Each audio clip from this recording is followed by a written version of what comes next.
En 1960, dans un Congo fraîchement indépendant, un homme prend la parole. Il ne remercie pas les colons. Il ne joue pas le jeu de la diplomatie. Il parle de douleur, d'humiliation, de sang versé. Ce jour-là, le monde entier découvre Patrice Lumumba. Lumumba, c'est un nom qu'on entend, qu'on voit dans les rues, les livres d'histoire. Mais derrière le nom, il y a un destin tragique, une indépendance volée, une voix qu'on a voulu éteindre. Né en 1925, dans le Congo belge, Lumumba grandit dans l'injustice. Il est intelligent, vif, passionné de lecture, mais il est noir donc limité à des rôles subalternes dans une colonie raciste. Il devient facteur, puis comptable, mais surtout, il devient porte-voix. Très vite, il écrit, parle, mobilise.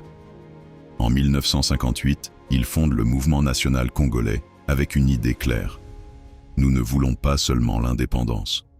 Nous voulons la dignité, la souveraineté, l'unité. Et c'est ce mot-là, l'unité, qui fera de lui un danger. Quand l'indépendance est enfin proclamée, le 30 juin 1960, Lumumba devient Premier ministre. C'est là qu'il prononce un discours qui n'était pas prévu. Le roi Baudouin vient d'exalter la mission civilisatrice de la Belgique.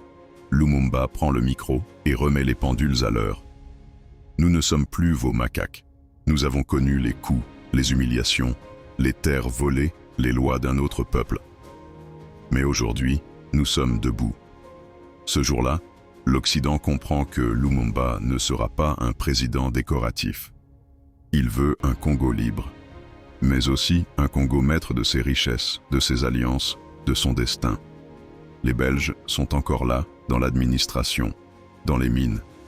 La province du Katanga fait sécession, soutenue par la Belgique, parce que c'est là que se trouve l'uranium congolais, le cuivre, le cobalt. Lumumba demande de l'aide aux Nations Unies. Silence. Il se tourne vers l'Union soviétique. Pour l'Occident, c'est le prétexte parfait.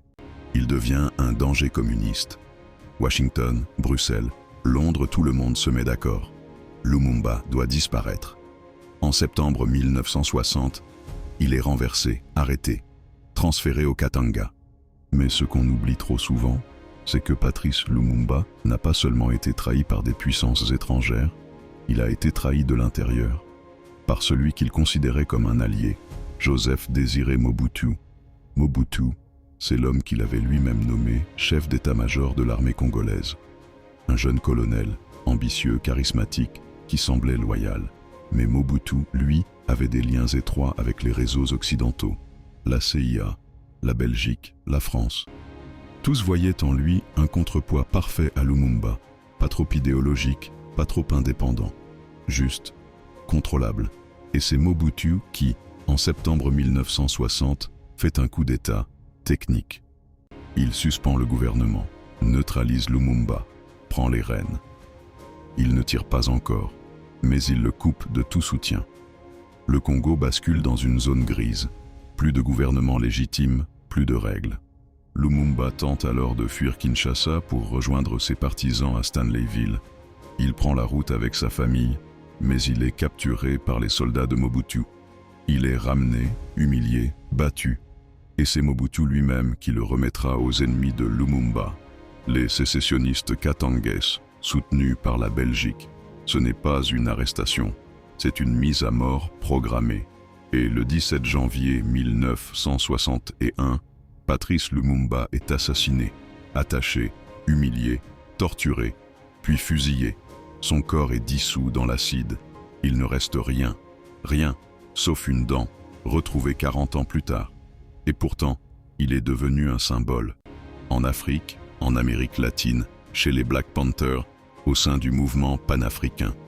Lumumba, c'est le rêve d'une indépendance radicale, digne, sans tutelle. Le rêve d'un Congo uni, non divisé, non pillé.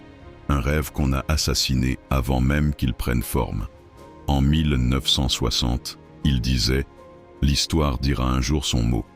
Mais ce ne sera pas l'histoire qu'on enseigne à Bruxelles, Paris ou Washington. Ce sera celle qu'on écrira dans les rues de Léopoldville, dans les hameaux du Congo.